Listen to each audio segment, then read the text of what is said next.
स्वागत है आप सभी का फिर से एक नई वीडियो में। मेरा नाम है NRS सोनू वर्मा और मैं न्यूजीलैंड में रहता हूँ। आज की जो वीडियो का टॉपिक है वो ये है भी आप इंडिया से कैसे मूव हो सकते हो, स्पेशली न्यूजीलैंड के अंदर, क्योंकि मेरे को काफ़ी कमेंट्स आते हैं इस चीज़ पर और इंस्टाग्राम पर DM भी हम इंडिया से कैसे निकलें या किस तरह का वीज़ा अप्लाई करें या क्या प्रोसेस होता है। तो उसी के बारे में मैं सारी चीज़ें इसी वीडियो के अंदर कवर कर दूंगा ताकि आप सब लोगों के लिए ईजी हो जाए। तो विदाउट वेस्टिंग एनी टाइम चलो फिर वीडियो को शुरू करते हैं।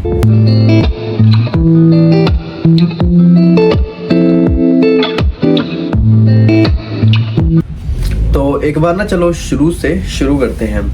तो काफ़ी लोग पूछते हैं भी हम इंडिया से कैसे मूव हैं या हमें कैसे पता लगे इंडिया से हम कौन सा वीज़ा अप्लाई करें जो हमें सूट करता हो, मतलब कैसे एजेंट से पूछे, एजेंट के पास हम जाते हैं काफ़ी पैसे वो ले लेता है या काफ़ी क्वेश्चंस होते हैं आप लोगों के। मैं ट्राई करता हूँ हर किसी का रिप्लाई कर दूँ, बट इस वीडियो में आपको काफ़ी ज़्यादा इन्फॉर्मेशन तो मिल जाएगी।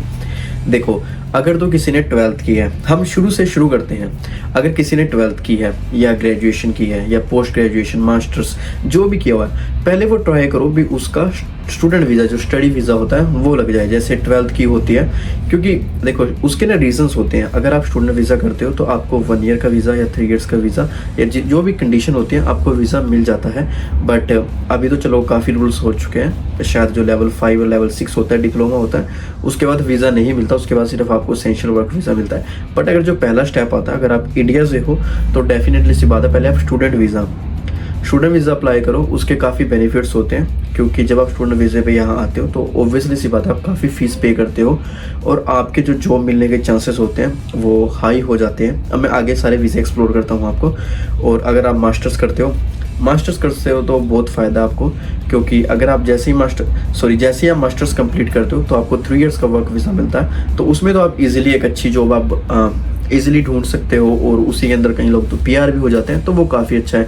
जो लोग उससे नीचे आते हैं तो उनको शायद 1 ईयर का वर्क वीज़ा मिलता है और अगर नहीं भी मिलता तो फिर उनको एसेंशियल वर्क वीज़ा अप्लाई करना पड़ता है। बट मेन गोल जो पहला होता है वो यही होता है सब लोगों का भी हम इंडिया से एक बार बाहर आ जाएं। तो आप स्टूडेंट वीज़ा अप्लाई कर सकते हो। सबसे पहला तो ये हो चुका है और उसमें थोड़ी फंड्स की रिक्वायरमेंट होती है, बट आप स्टडी लोन लेके वो भी कंप्लीट कर सकते हो, तो काफ़ी चांसेस हैं। तो पहली जो हम चीज़ रखते हैं वो स्टूडेंट वीज़ा, ठीक है। अब काफ़ी लोग बोलते हैं स्टूडेंट वीज़ा जो होता है उसमें IELTS की ज़रूरत होती है। देखो, अगर आप स्टूडेंट वीज़ा अप्लाई करोगे तो IELTS तो चाहिए ही चाहिए। कई लोग मेरे को बोलते हैं हमसे IELTS नहीं होती इसलिए हम वर्क वीज़ा पे जाते हैं, तो वो भी बात ठीक है यार, ओबियसली सी बात है। बट अगर आपने 12th किया, ग्रेजुएशन हुआ, तो एक बार ट्राई करो, 2 बार, माइट भी 3rd टाइम में हो जाए, तो वो मतलब पहली जो प्रायोरिटी है आप उसको रखो स्टूडेंट वीज़ा को। क्योंकि कहीं ना कहीं ऐसा होता है पहली बार में नहीं होती है, आपको समझ नहीं आता ना, क्योंकि होते भी उसमें काफ़ी कुछ है, जैसे रीडिंग होगी, स्पीकिंग होगी, लिसनिंग होगी और राइटिंग होगी।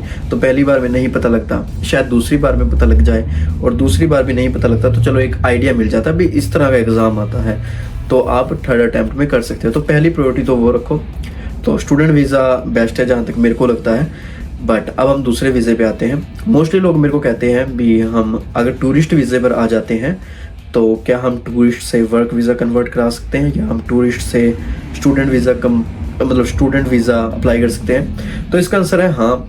देखो, एज लॉन्ग एज आप इस कंट्री में आ जाते हो, मैं न्यूजीलैंड का बोलता हूँ, आपको बाकियों का मेरे को नहीं पता, मैं वैसे ही आपको कुछ भी बोलूँ तो मैं न्यूजीलैंड का बोलता हूँ। अगर आप इस कंट्री में आ जाते हो, न्यूजीलैंड में आ जाते हो, तो देखो आपके चांसेस थोड़े से हाई हो जाते हैं, क्योंकि आप ऑलरेडी अपना जो वीज़ा है टूरिस्ट वीज़ा लेके आए हो, एक ऑलरेडी आप एक जेन्युइन जो आपकी प्रोफाइल है ना वो क्रिएट करके आ चुके हो, तो आपके लिए फ़ायदा होगा काफ़ी। बट उसमें काफ़ी और ऑप्शंस भी होते हैं। देखो, जैसे प्रॉब्लम्स लगा लो, अगर आप टूरिस्ट वीज़ा में फॉर एग्जांपल न्यूजीलैंड आ जाते हो और अगर आप स्टडी अप्लाई करते हो, जैसे आप सोचते हो भी अब मेरा जो टूरिस्ट वीज़ा वो एक्सपायर होने वाला है, मैं यहाँ पे स्टूडेंट वीज़ा अप्लाई कर दूँ, तो पहले तो आपको IELTS या PT जो भी आपकी रिक्वायरमेंट है इंग्लिश की वो आपको कंप्लीट करनी ही पड़ेगी। बहुत लोगों का एक क्वेश्चन होता है भी अगर हम न्यूजीलैंड आ चुके हैं टूरिस्ट वीज़े पे तो हम स्टडी अप्लाई कर सकते हैं विदाउट IELTS। ऐसा नहीं होता, आपको IELTS, क्योंकि ये कॉलेज की रिक्वायरमेंट होती है, ये इमिग्रेशन की रिक्वायरमेंट नहीं है IELTS की, ये कॉलेज की रिक्वायरमेंट है। अगर तो कॉलेज खुश है, मतलब college is more than happy to provide you offer letter, तो कोई प्रॉब्लम नहीं है। बट अगर कॉलेज ने बोला भी आपको IELTS देखनी ही पड़ेगी, आपका जो इंग्लिश हमने चेक करनी है, आपकी इंग्लिश की रिक्वायरमेंट जो भी है, तो वो फिर आपको IELTS कंप्लीट करनी पड़ेगी, तभी वो आपको कॉलेज का जो ऑफर लेटर है वो आपको प्रोवाइड करेंगे। तो IELTS तो कंपलसरी है अगर आप स्टूडेंट वीज़ा के लिए सोच रहे हो। अब हम बात करते हैं वर्क वीज़े की। तो वर्क वीज़े में क्या होता है, वर्क वीज़े में आपको आइल्स देने की ज़रूरत नहीं होती, बट वर्क वीज़े में क्या होता है, आपको किसी एम्प्लॉयर के पास जाना पड़ता है और वहाँ से वो आपको जॉब ऑफर लेटर देते हैं जिसमें एक प्रॉपर आपकी पे होती है जो भी मीडियम वेज है। बेसिक पे तो मुझे लगता है $24 एन आवर है न्यूजीलैंड में, बट जो भी मीडियम मतलब जो असेंशियल वर्क वीज़े होते हैं ना, उनका ना बेसिक से थोड़ा हाई होता है। जैसे मेरे को वैसे प्रॉपर नहीं पता, बट मैं इतना तो होगा 29 या 30 या 31 होगा। मीडियम वैसे 31 32 चल रहा है, तो इतना पे रेट आपके उसमें जॉब ऑफर लेटर में लिखा हुआ होना चाहिए। 27, 28, 29 या 32 जहाँ तक मेरे को लगता है वो मीडियम वेज है। एक बार इमिग्रेशन की जो रिक्वायरमेंट है वहाँ चेक कर लेना। इसलिए मैं शॉर्ट ही देता क्योंकि यार ये रूल्स ना चेंज होते रहते हैं। देखो, तो जो एजेंट्स होते हैं उनको प्रॉपर पता होता है, या जो कंसल्टेंट होते हैं या जो एडवाइज़र होते हैं उनको प्रॉपर पता होता है, बट मीडियम वेज इतना ही होता है। ऑब्वियसली सी बात है, बेसिक पीरियड से ज़्यादा होगा। तो जॉब ऑफर लेटर में वो होना चाहिए, प्रॉपर 32 आवर्स होने चाहिए फुल टाइम। यहाँ पे 30+ जितने भी आवर्स होते हैं उसको फुल टाइम मानते हैं यहाँ पे। मोस्टली जो कॉन्ट्रैक्ट्स होते हैं वो 32 आवर्स के बनते हैं। लोग 40 बोलते हैं, बट 30+ होता है, 32 मान के चलते हैं। तो उसके लिए वो चाहिए, बट होता क्या उसमें एक प्रॉब्लम आ जाती है। उसमें भी कुछ टाइम के लिए आपका एम्प्लॉयर, देखो मैं सबको नहीं बोलता यार, कोई अपना सीरियसली मत लेना। कुछ एक होते हैं, मेरे को नहीं पता, पर कुछ तो होंगे तभी इतनी न्यूज़ आती है।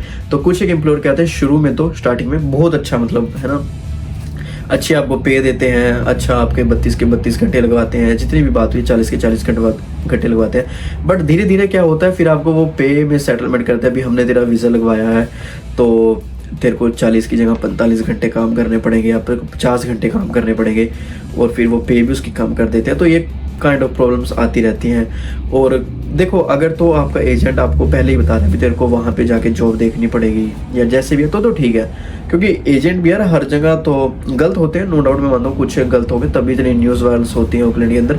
बट अगर वो आपको पहले ही इन्फॉर्म कर रहा है हर चीज़, तो फिर उसकी भी गलती नहीं है, तो आपकी गलती है। बट एनीवे, पहला हम स्टूडेंट वीज़ा मान कर चलते हैं, दूसरा विजिटर वीज़ा मान के चलते हैं। और भी काफ़ी वीज़ेस होते हैं। देखो, स्टूडेंट वीज़ा होता है, विजिटर वीज़ा होता है, टैलेंट वीज़ा होता है, एक्रीडेशन वीज़ा होता है, रिलीजियस वीज़ा होता है, और भी इस तरह के काफ़ी वीज़े होते हैं। हॉलीडेज़, वर्किंग हॉलीडेज़ वीज़ा होता है, तो डिफरेंट होता है। आपको सिर्फ न्यूजीलैंड की इमिग्रेशन की वेबसाइट पर जाकर ये चेक करना है जो उन्होंने एलिजिबिलिटी क्राइटेरिया दे रखा है, आप किससे मैच करते हो।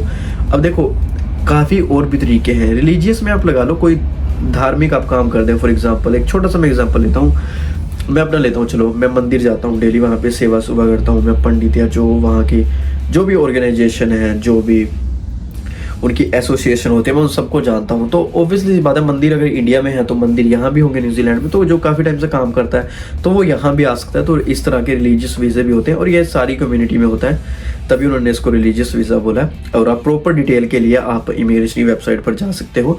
बट ये भी एक तरह का वीज़ा होता है। एक्रीडेशन में ये होता है, आपके पास आपको न्यूजीलैंड में से कोई अगर आपको जॉब ऑफर लेटर भेजता है जिसमें एक प्रॉपर पे रेट सेट है, प्रॉपर अमाउंट ऑफ वर्क्स या अमाउंट ऑफ आवर्स जो सेट हैं, वो भी हो सकता है। एक हैंड स्किल काफ़ी अच्छी होती है। मान लो अगर आप as a sport worker health care का काम करते हो कहीं भी, स्पेसिफिकली इंडिया, नेपाल या बांग्लादेश लगा लो कहीं भी, ठीक है, या आप नर्स हो या आपके पास अच्छी कोई डिग्री है, तो भी आप एक डायरेक्ट अप्लाई कर सकते हो। ये आपको इमिग्रेशन में नहीं अप्लाई करना होता। इसका मैं तरीका बता देता हूँ। आप मेरी पिछली वीडियोस देखना, मैंने इतना आसान तरीका बता रखा है ना।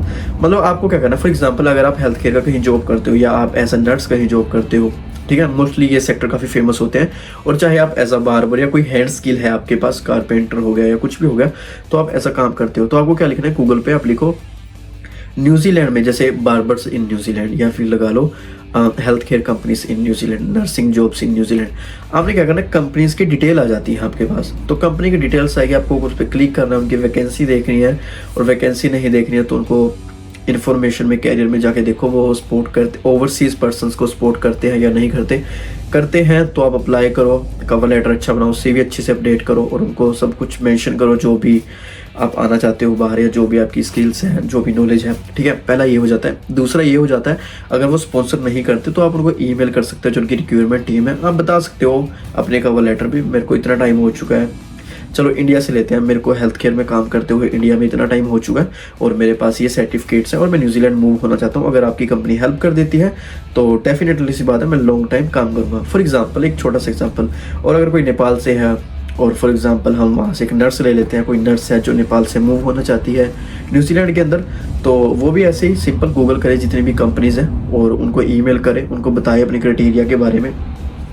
देखो हैंड स्किल में इन सब चीज़ों में क्या होता है, यहाँ पे ना काफ़ी शॉर्ट स्किल होती है, हेल्थ केयर की होगी, ठीक है, हेल्थ केयर में सपोर्ट वर्कर भी आते हैं, नर्सेस भी आती हैं और भी काफ़ी कुछ आते हैं। तो मोस्टली जो कंपनीज होती हैं वो स्पॉन्सर कर देती हैं, बट अभी तो काफ़ी ज़्यादा लोग आ चुके हैं तो काफ़ी डिफ़िकल्टी हो रही है, बट ऐसा होता है काफ़ी लोगों को स्पॉन्सरशिप कर देती हैं कंपनी, तो ऐसे आप जॉब देख सकते हो। तो इस तरह के डिफरेंट टाइप्स ऑफ वीज़े होते हैं। एजेंट की मैं आपको बात बता देता हूँ, अगर आप किसी एजेंट से फाइल लगवा रहे हो तो आप ट्राई करना एजेंट्स आपके एरिया का हो या जहाँ पर आप फिजिकली जाके उसका ऑफिस वगैरह देख सकते हो। ऑनलाइन के चक्कर में मत पड़ना, क्योंकि मेरे को काफ़ी लोग बोलते हैं उनके इतने पैसे जा चुके हैं, इतने पैसे जा चुके हैं। तो अपना एक, अगर आपको खेलना है इन चीज़ों के अंदर तो सिक्योर हो गए तो खेलो। एक और इसमें मैं बात आपको बता देता हूँ, मैं एक रिसेंटली कमेंट पढ़ रहा था तो एक लड़का बोलता है मेरे को भी आप हमें जॉब्स के बारे में बताओ भी, आप हमें तो उससे मतलब है, बाकी चीज़ों से हमें मतलब नहीं है। देखो जब कहीं ना कहीं आपकी फ्रस्ट्रेशन बढ़ जाती है तो आप किसी को कुछ भी बोल देते हो जो एक जेन्युइन रीज़न है। फॉर एग्जांपल मैं अपनी बात कर लेता हूँ, अगर मेरे को जॉब नहीं मिलती, ठीक है, मैं न्यूजीलैंड में हूँ, मेरे को 4-5 महीने जॉब नहीं मिलती, तो मेरे को भी एक फ्रस्ट्रेशन हो जाएगी, मैं भी किसी को मैसेज करके बोल दूँगा भी यार मेरे को जॉब दिलाओ, मेरे को जॉब के बारे में बताओ। ऐसा नहीं होता, ठीक है, अपने आपको भी थोड़े से एफर्ट्स करने पड़ेंगे, आपको एक प्रॉपर डिटेल बोलनी पड़ेगी, ठीक है, मेरा नाम ये है, मैं यहाँ पे काम करता हूँ, मैं इस फैक्टर में जॉब देख रहा हूँ। अगर मैं किसी को जानता हूँ तो मैं आपको डेफिनेटली सी बात सजेस्ट कर दूंगा भी आप ये कंपनी से आप इसमें अप्लाई कर दो, तो डेफिनेटली सी बात है कोई ना कोई तो आपको CV या आपकी जो एप्लीकेशन उसको लुक आफ्टर कर लेगा। बट प्रॉपर डिटेल दोगे तो और ज़्यादा बढ़िया है। बट अभी के लिए तो इतना ही मुझे लगता है, इतना बहुत है। आप काफ़ी तरीके होते हैं यार बाहर आने के।